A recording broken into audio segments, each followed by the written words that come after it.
Et on n'est pas juste là pour leur envoyer la prog et démerde-toi. C'est pas moi qui travaille pour toi, c'est vraiment un travail ensemble. Elle a quand même des prédispositions en force, sans que ce soit une priorité. Quand on a commencé, elle avait un squat à 100 kg. Là, elle a passé 123 kg. Et pareil au deadlift, elle avait 120, elle a passé 150. Pour passer en squat snatch au-dessus de 30 kg, c'était très compliqué. Après 2 ans, elle a passé 66 kg. Elle est passée sous 70, qui sont passés derrière. En 3 mois, t'as pas des résultats costauds, solides. Il faut penser plus long terme que ça. Même dans ton entraînement en général, tu peux pas te dire, moi j'ai rien fait là depuis un an, en 3 mois je vais me préparer pour un marathon, ça marche pas comme ça. Ouais. Et c'est du coaching, donc on est là pour coacher, pour aider les gens à progresser, on est là pour les écouter. On interrompt ton podcast 30 secondes pour te parler de MF Compete Competitor Package, notre programmation phare pour les crossfitters de tout niveau qui veulent atteindre le niveau inter, RX ou Elite ou se qualifier sur les floors d'Estrodam. Lien dans la description pour voir quand commence le nouveau cycle et rejoindre plus de 300 athlètes EMF Compete. Bonjour à tous et bienvenue sur un nouvel épisode du Coaching Talk. Aujourd'hui, on est avec Hugo, on va parler du cas de Laetitia Wolf. Tu l'as coachée pendant 2 ans, un peu plus de 2 ans. 2 ans, ouais. Ok. Et quand elle t'a rejoint, son objectif c'était de progresser pour faire aller vers de la compétition en indiv ou de la team. Est-ce que tu peux nous parler un peu de cette découverte il y a 2 ans du coup, comment vous avez commencé ensemble, quels étaient ses prérequis au début, comment elle voulait collaborer avec toi? Alors Laetitia, je la connaissais parce qu'elle elle est dans ma box et du coup elle a fait les cours avec moi, les WOD avec moi et elle commençait à faire du free access, de l'open gym. Et elle voulait être suivie pour progresser justement, pour faire des compétitions, parce qu'elle avait déjà fait des petites compétitions en scale par-ci par-là, mais là elle voulait vraiment arriver en inter puis en RX dans les différentes compétitions. Et du coup, quand elle est arrivée, elle avait des grosses lacunes en gym, en haltéro techniquement, et en fait, tous les mouvements qui demandaient un petit peu de technique, c'est là qu'elle galérait le plus. Même les DU, par exemple, c'était compliqué au début. Ah oui, ok. Et c'était ça qu'on a vraiment priorisé, quoi. La technique, la coordination sur les mouvements de gym, d'haltéro et les autres, quoi. Ok. Et comment ça se passe quand t'as une athlète comme ça? Sur la semaine de test, tu vas retester tout son fitness? Ou tu cibles les tests sur des plans spécifiques? Alors comme je la connaissais déjà un petit peu et que je l'avais coachée dans les cours, c'était plus facile. Donc on a testé vraiment des trucs très spécifiques que je voulais voir et surtout pour voir la progression au fur et à mesure des cycles avec elle. Donc on a beaucoup testé la gym. Je connaissais ses forces, enfin je connaissais son squat, son deadlift pour l'avoir déjà vu, je savais qu'elle était forte dessus. Et on a testé son haltéro aussi pour voir comment elle bougeait dessus. Mais voilà, en gros on a testé surtout ça parce que le reste je voyais comment elle bougeait à la salle, quoi. Ok. Et quelles étaient les priorités dès que vous avez attaqué? La force du corps, la gym, c'est souvent une lacune chez les filles en général, la force stricte haut du corps et du coup la gym qui en découle. Ouais, on a fait beaucoup de ça, beaucoup de force, beaucoup de travail de position en gym pour justement la débloquer là-dessus. Elle avait, pour que les gens se situent un petit peu, elle avait quelle capacité en gym quand vous avez commencé? Alors, elle partait pas de 0 non plus, elle avait 7-8 strict pull-up déjà. Ok. Donc c'est pas mal. C'est pas mal du tout, oui, pour débuter. Mais le but c'était de la faire passer à 10 ou plus. Elle arrivait pas à les strict HSPU, elle marchait difficilement sur les mains. Elle arrivait à faire 1 ou 2 keeping HSPU avec un abmat. Elle arrivait 5 à 10 keeping pull-up. C'était ça son niveau de base en gym quand elle est arrivée, quoi. Ok. Et vous êtes passé en 2 ans de quel niveau à quel niveau? Sur la gym suspendue déjà, on est passé de 5 à 10 keeping pull-up difficiles à des chest to bar, du butterfly pull-up et des bar muscle-up maîtrisés, okay, où en EMOM elle pouvait passer 3-4 reps. Ouais. Sur la gym inversée, elle arrive à marcher sur les mains maintenant, à faire des pirouettes, alors qu'avant elle arrivait à faire 1 ou 2 mètres. Ouais. Elle arrive les strict HSPU. Donc dans une séance elle peut faire 10, 15 strict HSPU. Alors qu'elle était à 0. Alors qu'elle était à 0, okay, et même en keeping c'était difficile, quoi. Keeping HSPU, elle peut faire des séries de 15 unbroken, et sans abmat, alors qu'avant c'était avec abmat, quoi. Ok, trop bien. Trop bien. Et vous avez fait du coup comment quand tu pars de 0, comment tu arrives déjà à 1, et après comment tu construis à partir de là, parce que tu pars quand même avec un sacré retard? Le but, c'est déjà d'avoir les bonnes postures dans les positions où tu veux travailler. Et c'est de travailler ta force aussi là-dessus. Sur les strict HSPU, le plus simple, c'est de faire du strict press, par exemple. Donc, tu peux le travailler à la barre, c'est vraiment de la force pure. Tu peux le travailler au dumbbell, ça te rajoute un peu d'instabilité. Et ça ressemble plus à des strict HSPU, je dirais, dans le mouvement. Tu peux faire du Z-press, pareil, qui demande un peu plus de mobilité et une meilleure posture pour qui se rapproche plus des strict HSPU aussi. Donc, on a travaillé tout ça. On a travaillé sur les box HSPU pour avoir aussi la notion du poids de corps qui rentre dedans. On a travaillé le handstand hold contre le mur, le handstand hold à un bras, des trucs comme ça pour essayer vraiment de la renforcer au maximum sur son haut du corps et sur son travail de poussée, quoi. Ouais, et ça a mis aussi, ça a permis de bien transférer aussi sur l'haltéro, tout ce qui est position overhead. De toute façon, quand tu te renforces pour tout. Donc, tu m'as dit qu'en haltéro, au début, c'était compliqué aussi d'avoir des belles reps, et du coup, vous avez fait beaucoup de travail là-dessus. Elle était, niveau mobilité, elle est très, très à l'aise, mais c'est sa capacité à passer en squat snatch. Donc, en power snatch, comme elle est forte, ça passait, c'était pas très académique, on va dire, mais ça passait. Mais par contre, pour passer en squat snatch au-dessus de 30 kilos, c'était très compliqué, alors qu'elle pouvait power 45-50 kilos au départ. Et là, après 2 ans, elle a passé 66 kilos squat snatch il y a pas longtemps, et elle est passée sous 70, qui sont passés derrière, donc elle est vraiment pas loin de passer 70 kilos en squat snatch.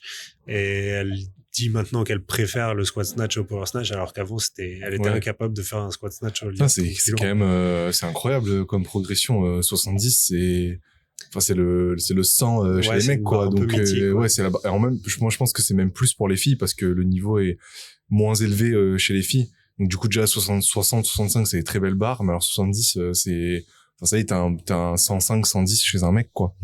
Ouais, c'est ça. Mais on a vraiment, elle a été très patiente, et on a vraiment beaucoup travaillé sur les positions en overhead squat. Elle a passé beaucoup de temps tu en penses position que basse. Les gens sous-estiment ce travail-là, justement? Ils pensent que c'est que de la force? C'est un peu comme la gym. Tu vois quelqu'un faire du butterfly, t'as envie. Tu vois quelqu'un faire du squat snatch à 100 kilos, t'as envie de faire un squat snatch tout de suite, quoi. Alors que peut-être qu'il faut travailler sur ta posture, tes positions, ta mobilité avant de vouloir absolument faire un squat snatch. Et il y a beaucoup de gens qui font du squat snatch, même chez les adhérents dans la box qui font les cours, alors qu'ils devraient peut-être plutôt faire du power snatch ou du muscle snatch et bosser leur mobilité à côté, quoi. Oui, parce que de toute façon, tu peux augmenter ta force tant que tu veux. Si t'arrives pas à la tenir, la barre en squat avec les bras au-dessus de la tête, c'est impossible, quoi. Oui, et si t'es pas solide dans cette position, au final, ça sert pas à grand chose. Tu seras toujours limité par ta mobilité, ton aisance dans la position basse. Donc tu feras partie des gens qui disent à vie, moi je peux avoir plus que ce que je squatte, et puis qui sont contents, quoi. Et puis même, ça peut être dangereux pour certaines personnes de se forcer à aller dans cette position, alors que ton corps, il a pas envie, quoi. C'est clair.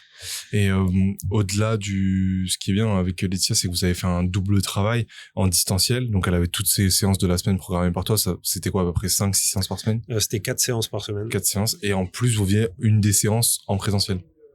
On a fait, en fait, elle s'entraîne dans ma box, du coup, je la voyais pratiquement à chacun de ses entraînements. Donc j'étais là si elle avait besoin de moi, et j'étais là pour l'aider, surtout quand il y avait du travail technique. Et on a fait quelques séances en présentiel surtout pour le travail d'haltéro et du snatch, où même s'il y avait des progrès, moi j'étais pas encore satisfait à 100% de la technique, et du coup c'est moi qui ai demandé à ce qu'on fasse du travail en présentiel pour que sur ces vidéos je puisse être satisfait quand on voit des vidéos. Ouais, parce que t'as une des limitations du coaching à distance, c'est que t'es à distance, donc les retours ils sont appliqués a posteriori, et là des fois il y a besoin de ce boost, comme avec Baptiste pas mal en gym. Souvent les athlètes qu'il a sur Montpellier, il leur dit passe une fois par semaine, une fois par mois à la salle, et on fait 1 heure ensemble, comme ça je peux vraiment te débloquer, parce qu'en fait tu gagnes en qualité, mais tu gagnes aussi en temps. C'est-à-dire que le feedback qui va être intégré en 1 mois, là il est intégré immédiatement, et toi ça te permet de corriger au fur et à mesure. Et puis sur des sports et des pratiques comme l'haltéro, comme le squat, les ring muscle up et tout, t'as besoin d'un feedback immédiat, quoi. Ouais, et puis même sur les séances en présentiel, tu peux donner des tips que tu vas dire, ok, quand je te dirai ça dans la prog, faudra que tu appliques ça comme ça, exactement. Ouais, exactement. Ouais, puis c'est cool aussi dans la relation coach-athlète d'avoir ces temps-là en présentiel, quoi. C'est quand même la base du coaching. Au niveau de ces barres en force, du coup, vous avez aussi réussi à bien augmenter sur la période. Ça a donné quoi par rapport à son niveau A, enfin point A, point B? Elle a quand même des belles prédispositions en force, et du coup, sans que ce soit une priorité, elle a quand on a commencé, elle avait un squat à 100 kilos à peu près, et là, elle a passé 123 kilos au back squat. Et pareil au deadlift, elle avait 120, il me semble, au début, elle a passé 150 il y a pas longtemps. Donc des beaux progrès en force, même si c'est pas la priorité, mais comme dit, elle est plutôt à l'aise dessus, donc c'est ça qui progresse le plus rapidement chez elle, quoi. Ok. Oui, bah ça c'est la force, ça restera toujours une force, quoi. Ton point fort restera toujours ton point fort. Après c'est juste comment tu le pondères par rapport aux autres qualités physiques, et surtout c'est important, je pense. Les gars, on parle pas mal de quand t'as un point fort, même d'un point de vue compétition, de faire en sorte qu'il soit encore plus fort. Pour du coup avoir plus de points, être plus en confiance et tout sur les events où il y a ça. Mais quand même, quand t'as pas forcément des aspirations de compétition ou quoi que ce soit, c'est cool parce que ça te rassure et ça te fait un peu une séance safe, je pense, dans la semaine. Tu dis ok, là je connais, je suis fort ou je suis forte, et je vais kiffer ma séance, quoi, globalement, surtout si t'as beaucoup de séances points faibles. Ouais, je pense qu'il y a des périodes dans l'année pour en faire un peu moins de tes points forts, et il y a des périodes pour en faire un peu plus. Quand t'as besoin de prendre confiance avant les compètes, peut-être en faire un peu plus. Mais quand t'es en off-season, essayer de gommer un peu plus les points faibles, par exemple, quoi. Ouais. Et la fameuse bête noire de 80% des crossfitters, les DU.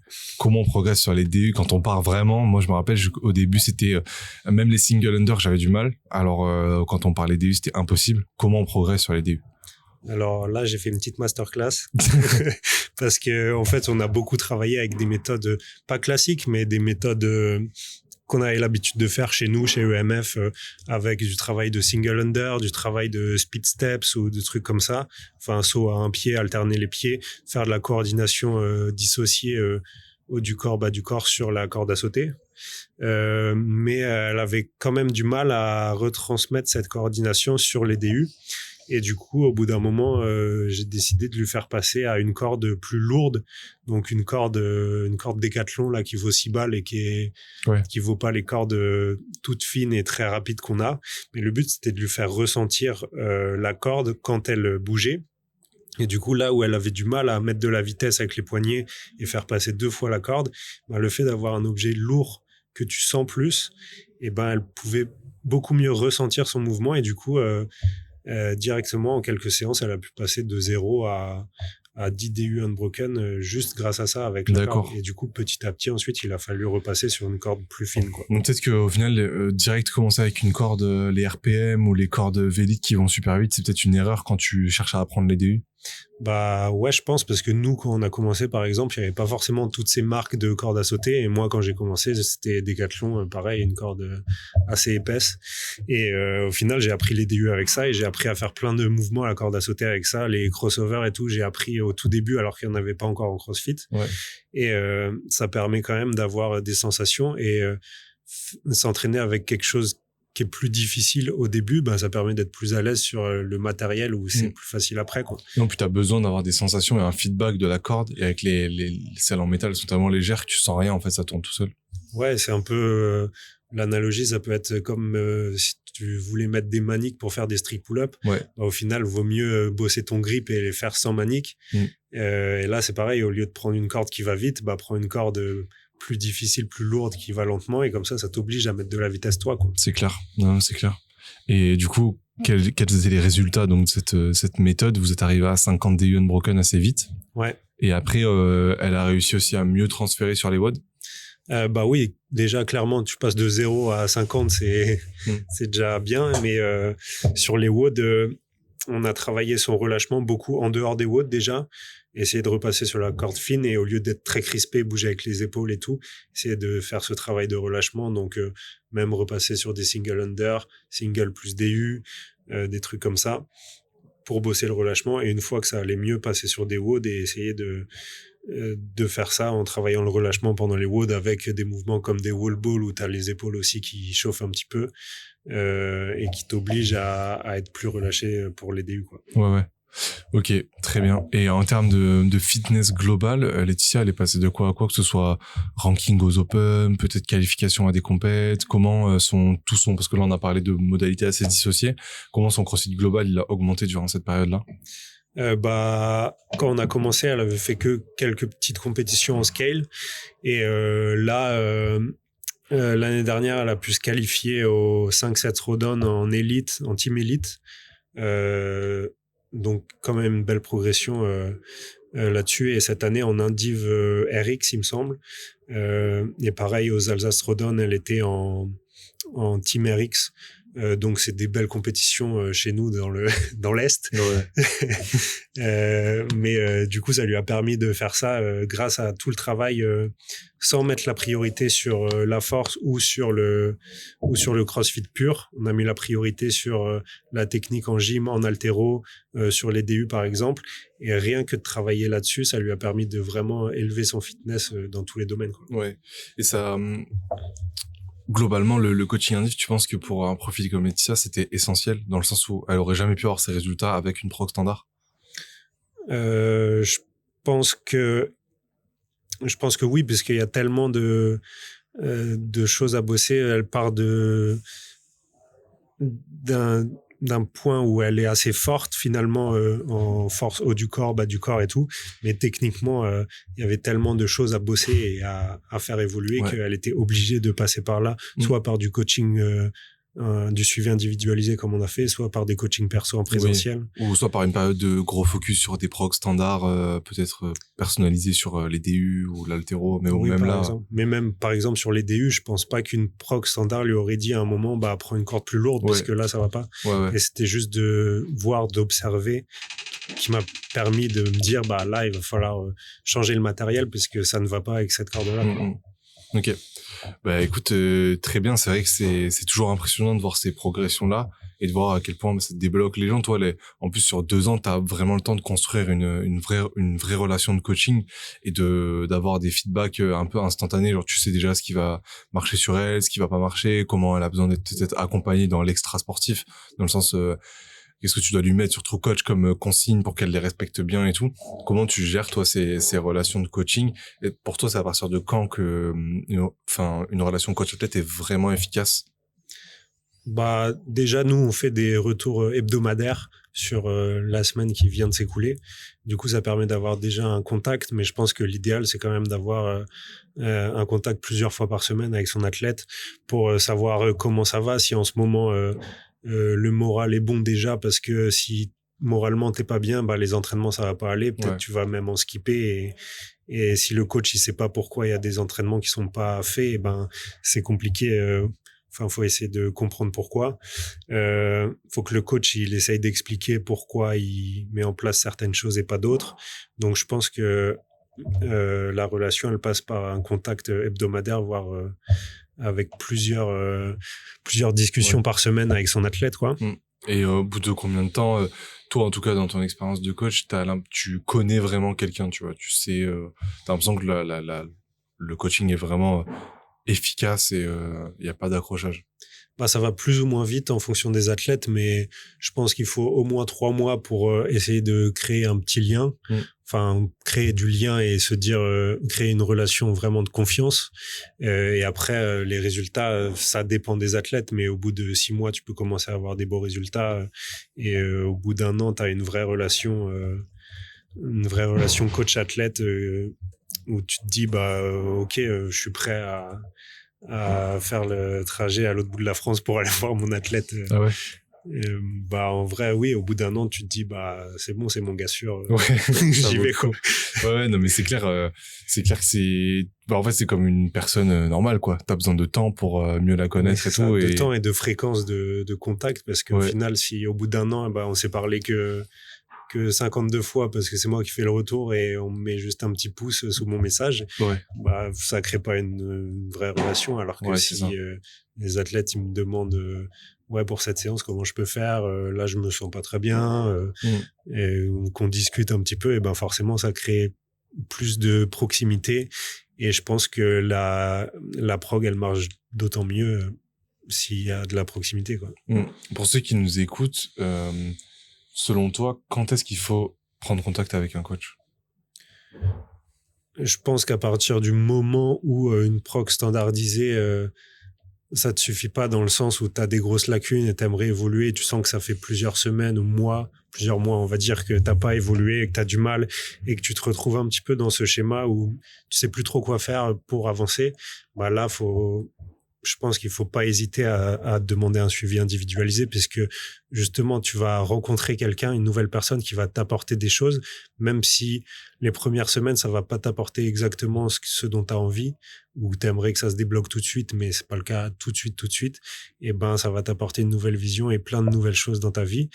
Et cette relation qui va se créer, si elle est forte et si les deux travaillent bien ensemble et créent cette relation ensemble, et ben ça va vraiment aboutir sur des belles choses. En fait, plus la relation elle va être forte, plus la prog elle va marcher. Je peux mettre la même prog à quelqu'un à qui je parle jamais et la même prog à un mec à qui je parle tous les jours. Ben, celui à qui je parle tous les jours, il va progresser de ouf, alors que l'autre, non, pas forcément, quoi. Ouais, c'est clair. Oui, et puis ne pas voir le coaching peut-être comme un peu un pansement que tu mets pendant 3 mois pour régler une faiblesse, mais le voir comme quelque chose, justement, c'est un investissement au long terme qui coûte cher, mais qui fait progresser, je sais pas combien de fois plus vite qu'une prog standard, surtout selon ton profil, quoi.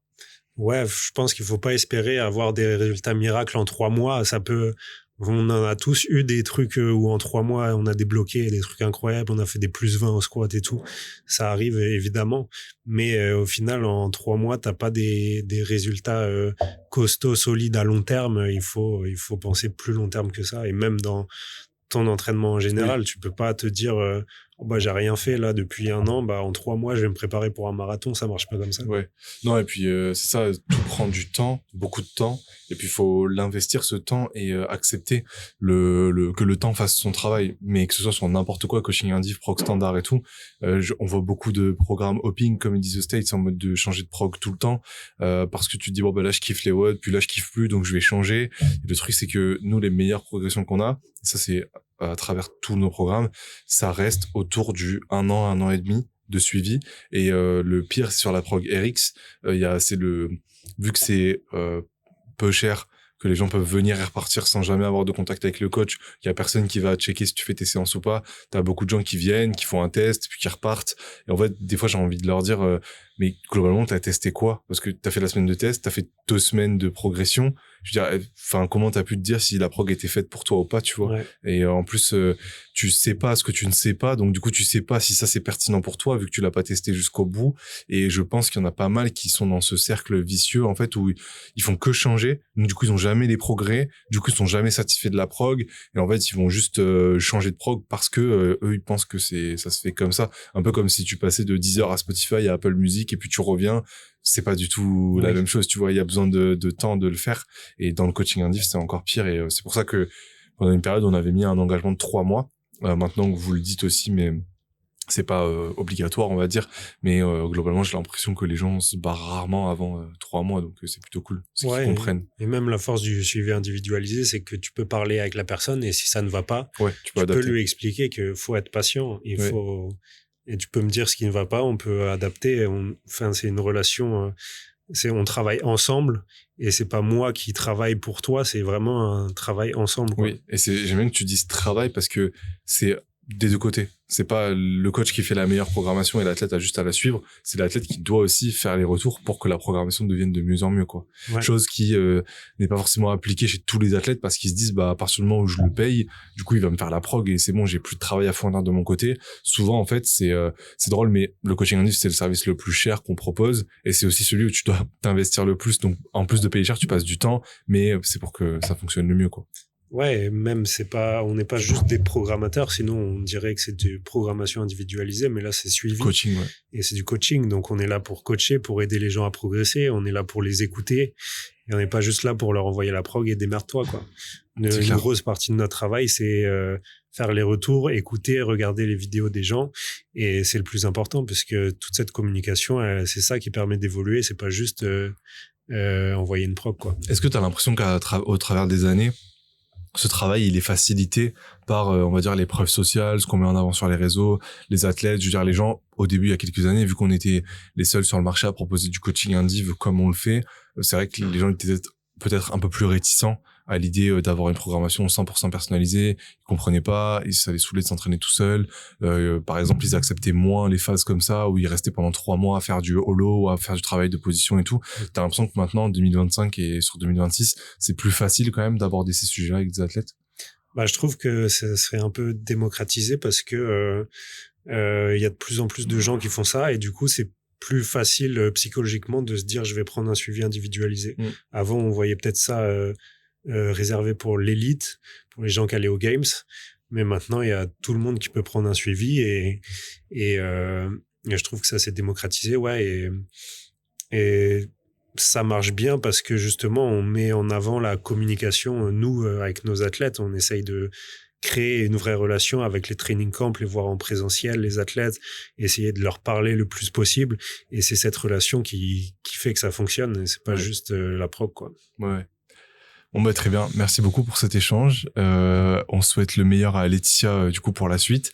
Et puis pareil pour tout le monde, si vous voulez nous rejoindre, que ce soit sur EMF Compete en prog standard ou en coaching individualisé, tous les liens sont dans la description et toutes les explications par rapport aux différents services. Et on a une liste d'attente actuellement sur chaque coach. On espère que ça va se libérer très vite, mais n'hésitez pas en tout cas à envoyer un formulaire, nous faire savoir que vous êtes intéressé, et surtout si vous voulez poser des questions, savoir si c'est fait pour vous ou pas, n'hésitez pas à aller sur Insta, nous envoyer un DM directement, nous envoyer un mail. Vous avez toutes les infos juste en dessous. Merci à tous pour l'écoute et puis on se retrouve la prochaine fois. À plus, ciao. Ciao.